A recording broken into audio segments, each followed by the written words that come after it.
we're going to go ahead and get started. Good morning, everyone, and thank you so much for joining us today. For those who I don't yet know, my name is Devon Murphy-Anderson. I'm the Executive Director of the Maine Democratic Party, and I really appreciate you taking the time to be here for this conversation.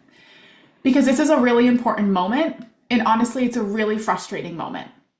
We're here today because, once again, Susan Collins has provided a critical vote to Donald Trump, this time backing the SAVE Act, and helping advance an extreme agenda that threatens something as fundamental as the right to vote. And I want to take a minute today to talk about really what that means. Collins' vote has now cleared the way for legislation that could strip voting access from 69 million women across the country. And that includes more than 300,000 Maine women. That is hundreds of thousands of women here in Maine who changed their last name after getting married and may not have documents now that match their birth certificate. And now they could face new barriers just to register to vote or to cast a ballot because of the bill that Susan Collins voted for. So when we talk about this, we have to be very clear. This is not about making elections more secure. This is about making it harder for eligible Americans to participate in our democracy. And that's what's especially telling about what's happening with Collins announcing her support for the SAVE Act. When she did that, she was praised by MAGA. And that says a lot, because this is not just an isolated vote. This is a part of a pattern that we have seen over and over again. Susan Collins votes with Donald Trump 96% of the time. 96%. And time after time, when she has had a choice, when she has had a real opportunity to stand up for Mainers, to stand up for women, and to stand up for our democracy, she has chosen to fall in line with Trump and the most extreme voices of her party. We've also seen her push false and misleading claims about voter fraud in her own fundraising. The same kinds of claims that have been used across the country to justify these restrictive voting laws. So let's not pretend that this is about election security. It's not. This is about setting the stage to make voting harder. There is just no way around the truth on this one. Susan Collins voted to disenfranchise women.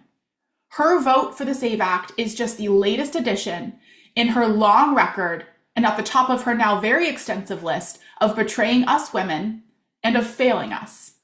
And the timing here is also not a coincidence. Right now, Susan Collins is in a weaker position than she has been at any point in her career.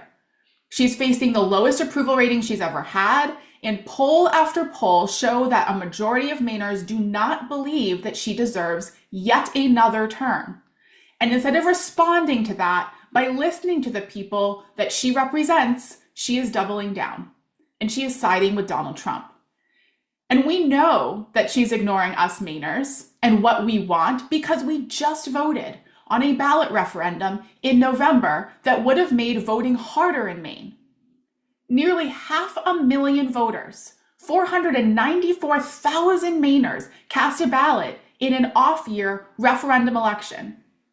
That is close to 50% of our registered voters in this state turned out and cast a ballot, and we defeated that voter suppression referendum by a massive, definitive 28 points. So us Mainers have made it crystal clear where we stand on voting rights. But Susan Collins doesn't care about us, and she doesn't care about what we want, and she doesn't care about what we think.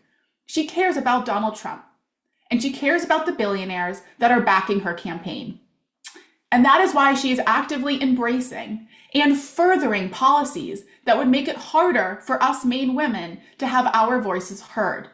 And I think that that's incredibly telling. Because at the end of the day, what this is about is priorities. And Susan Collins has made hers very clear. She is choosing Donald Trump, and she is choosing billionaires over the people of Maine. She is choosing MAGA and her own interests over protecting us Mainers' fundamental rights. And she is choosing to support legislation that would silence hundreds of thousands of women in our state. That's not what leadership looks like. And that's not what Mainers expect from someone who has been in office for 30 years, claiming to be an independent voice. So I'll just say this plainly. Susan Collins has turned her back on Maine women. And Mainers are paying attention. We understand what's happening here. We understand what's at stake. And no matter how hard Collins tries to explain this away, no matter how much she tries to rewrite the rules or justify this vote, we are going to remember. We are going to remember who stood up for us, and we are going to remember who didn't. And in November, we will have the opportunity to hold Susan Collins accountable by firing her. Thank you. That's all I have for you. And so, with that, I'm honored to introduce another Maine woman who is also an incredible organizer and a reproductive rights activist, Zoe. Thank you for joining us. The floor is yours. Great. Thanks so much, Devon, and thank you all for joining today. My name is Zoe Reich. I'm a reproductive rights advocate here in Maine and a grassroots organizer working directly with women voters across the state. I've spent years fighting for people to have autonomy over their own bodies, their futures, and their lives. And during that time, I've also watched the steady erosion of trust in someone who once claimed to stand for us, Senator Susan Collins. When Senator Collins voted to confirm Brett Kavanaugh, it felt like an earthquake. We were told that Roe v. Wade was settled law and that it was safe. We were asked to trust her judgment. Roe was overturned, and it ended nearly 50 years of constitutional protections. It told women in Maine and across the country that our rights could be bargained away in exchange for political power. Instead of standing up for women, Senator Collins doubled down. She voted against restoring abortion rights nationwide, and she continues to support judges who threaten those rights for generations to come. Now, we're seeing it again. Her support for the SAVE Act is part of the same pattern of stripping away women's power with a bill that further restricts us. The SAVE Act could disenfranchise millions of Americans, including more than 340,000 women right here in Maine. Women who've changed their names and don't have the paperwork to prove it, women who can't easily navigate the system, and women who are already struggling to be heard. As a grassroots organizer, I talk to these women all the time. We all see a senator who claims to be a champion for women while repeatedly supporting policies that take away our rights, from our bodies to our ballots. We will not be discouraged, and we are not backing down. Senator Collins has built her image as a moderate, but when it matters most, she is an extremist in lockstep with her fellow MAGA colleagues, not with Maine women. Senator Collins has turned her back once again on all women. And in November, we will remember that and we will make our voices heard. Thank you so much. Thank you, Zoe.